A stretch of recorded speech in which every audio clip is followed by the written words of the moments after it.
Someone has been living in my apartment for at least 3 years, not breaking in, not hiding in the walls, just living there. In the spaces between the hours, I'm paying attention, eating my food, moving my furniture, watching me sleep. I know this because they left me a notebook, and the last entry was written the same day I found it. I moved in on a Saturday in early September, 3rd floor, corner unit. One of those apartments that looks better in photos than it actually feels, bright and open in the listing. In person, it was fine, just fine. The specific atmosphere of a space that's held other people's lives and hasn't quite let them go yet. A particular quality of silence you don't notice at first. The kind that settles differently than ordinary quiet. Like the air has already adjusted to someone else's breathing, someone else's schedule, someone else's weight moving through the rooms. I told myself that feeling would pass once I'd put my things down. I didn't think much about that. All apartments are like that. You move in, you put your things in the rooms, you let a few weeks pass, and eventually the space starts to feel like yours. That's what I told myself. The first thing I noticed was the kitchen window. I'd closed it the night before. I'm certain of that. I remember the physical act, pushing it down, latching it, the frame slightly warped from age, having to push harder than expected. I remember the specific resistance of the wood.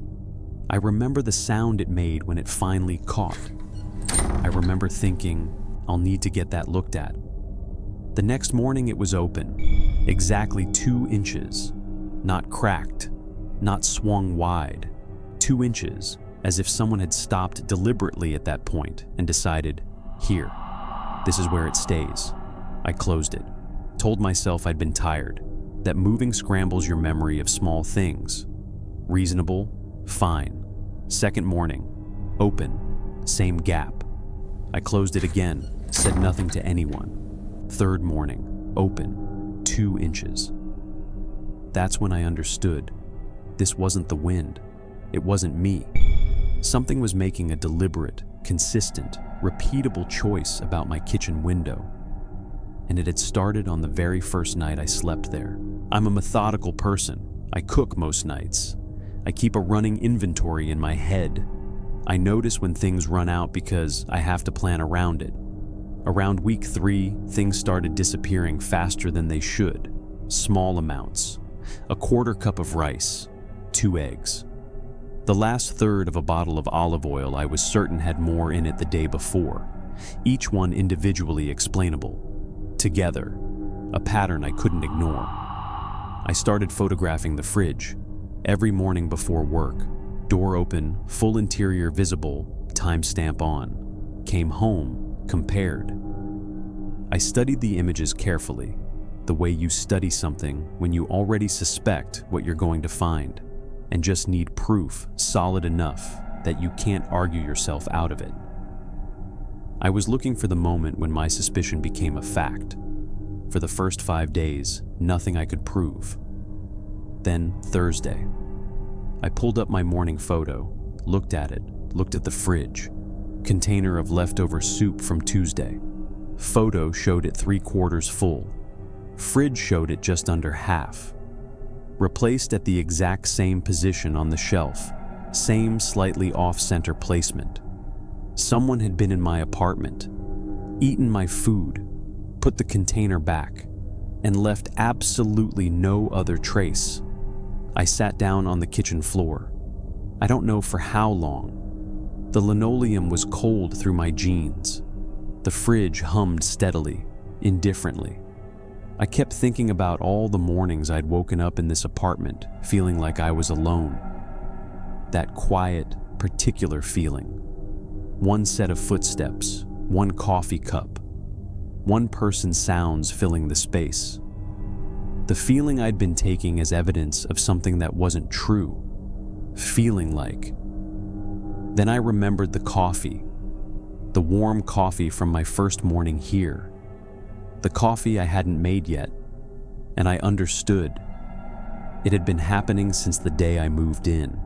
I just hadn't known what to count. I went through the apartment the way you'd go through a scene if you were building a case.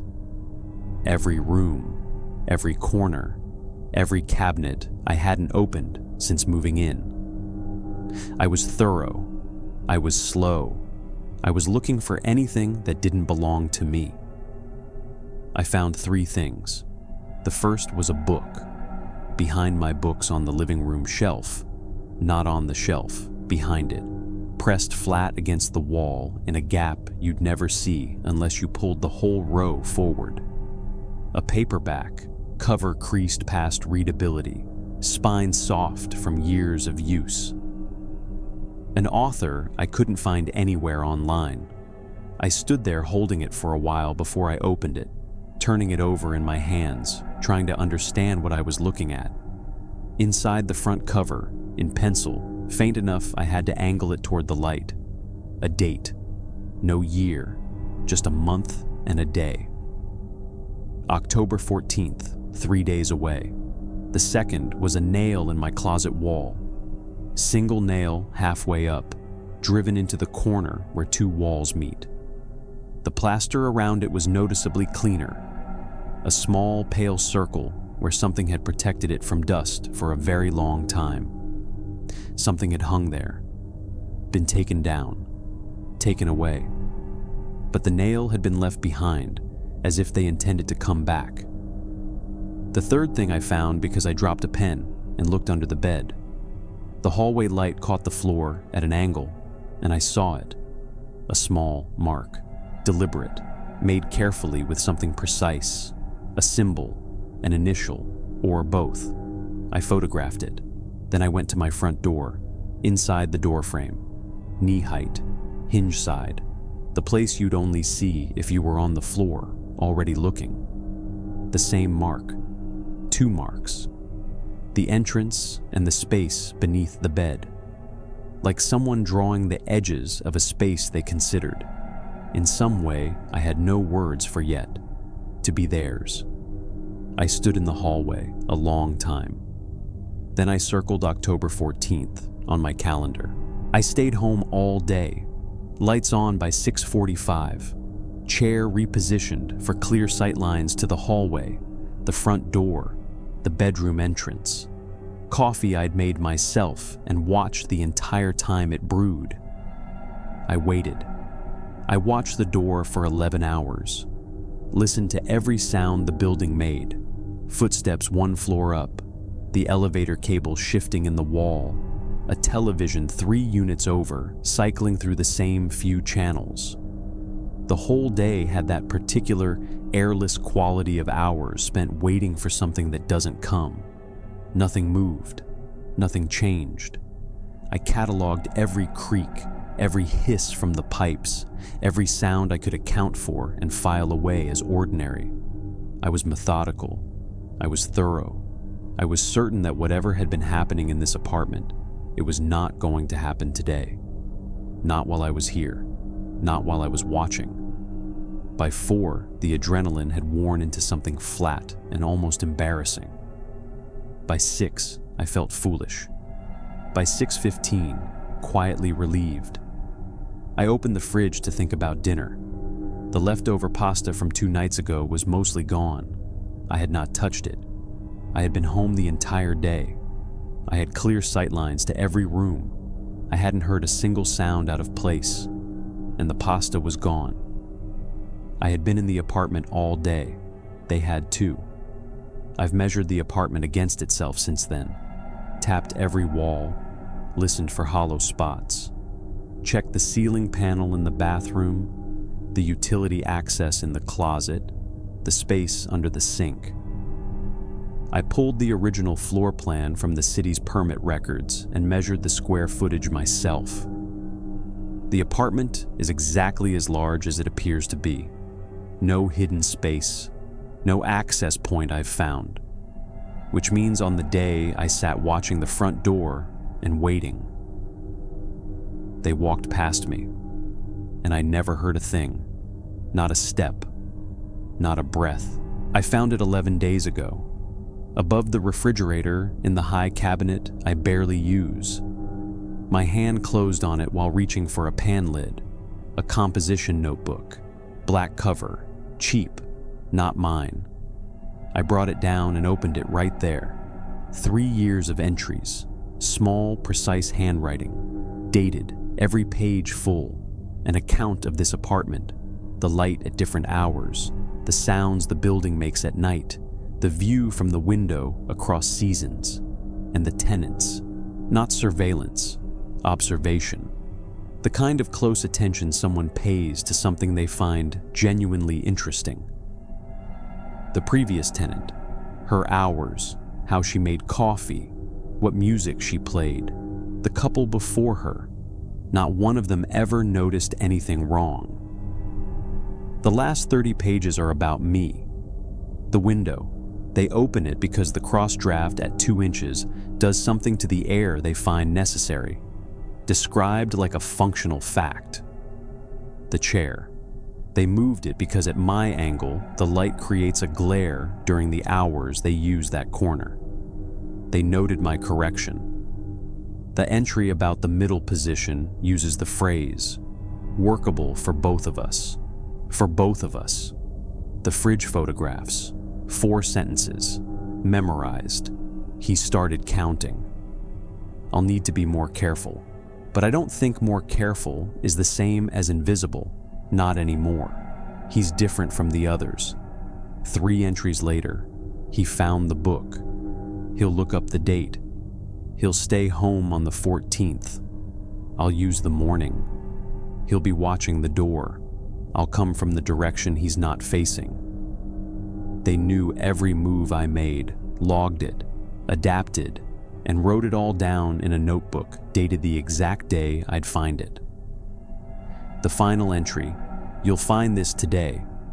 You're the first one who ever counted. I've been here longer than you have, and I'll be here when you go. That isn't a threat, it's just true. You're not the first person I've had to be careful around. You're just the first one I couldn't disappear from. I went back through all 3 years of entries after I read that. I was looking for one thing. Some moment where another tenant had started to notice.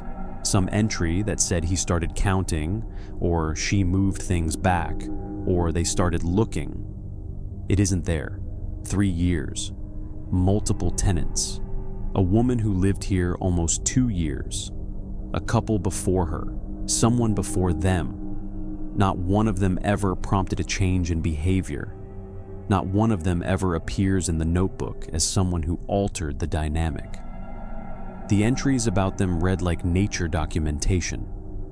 Patient, affectionate even, watching without any sign that the subject knew they were being watched. 3 people, 3 lives, all observed without consequence or complication. And then there's me. 15 entries where they're clearly adjusting to what I'm doing, what I'm checking, what I'm testing.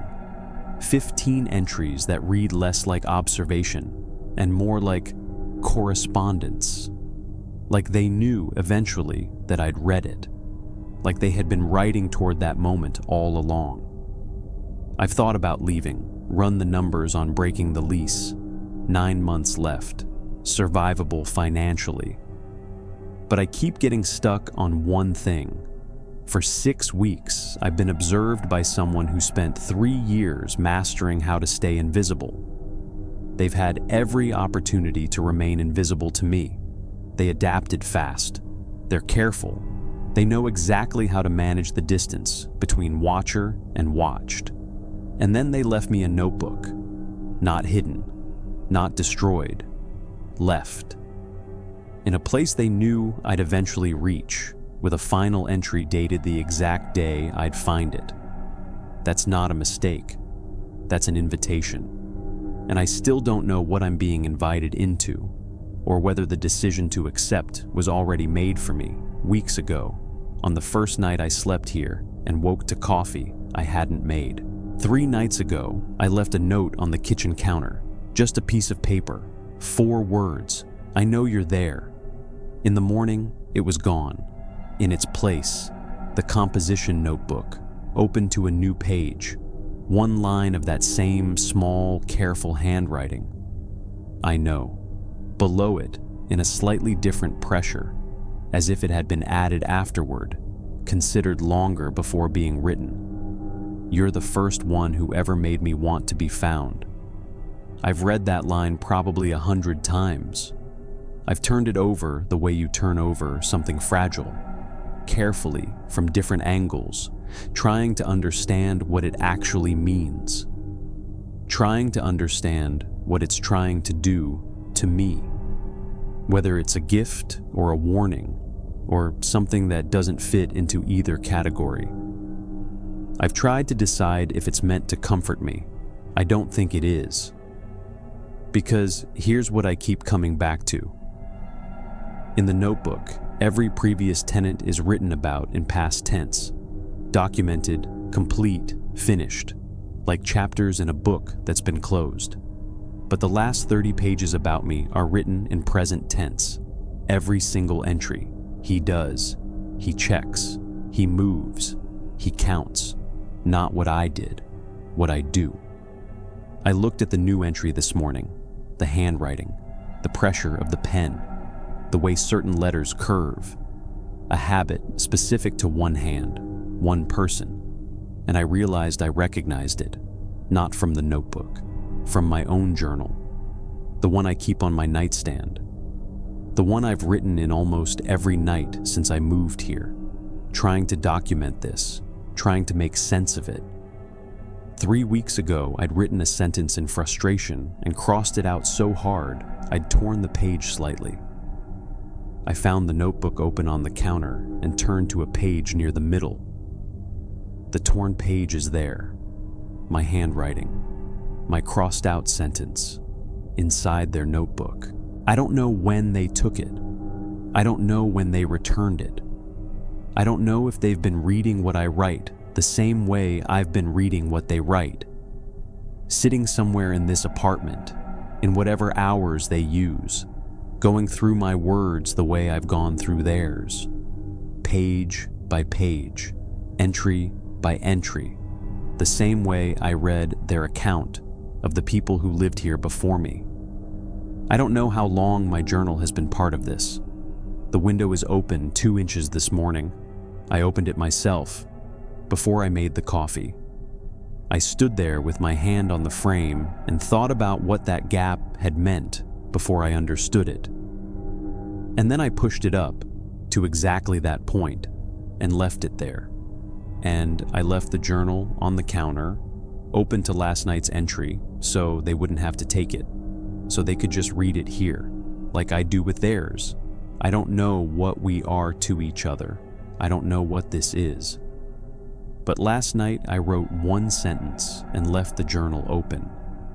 And this morning there was a response in that same careful hand, written in the margin right next to my words. I'm not going to tell you what it said. Some things, once you know them, change what you are. And I'm not ready to be changed yet. Neither, I think, are you. Check the cabinet above your refrigerator, not for notebooks. Just reach in, feel around, the high shelf, the back corner, the place you haven't touched since you moved in. And if something feels wrong, if the air in your apartment has ever felt like it's been breathed by more than just you, don't look for them. They already know you're looking. The question isn't whether they're there. The question is whether they've started writing about you yet.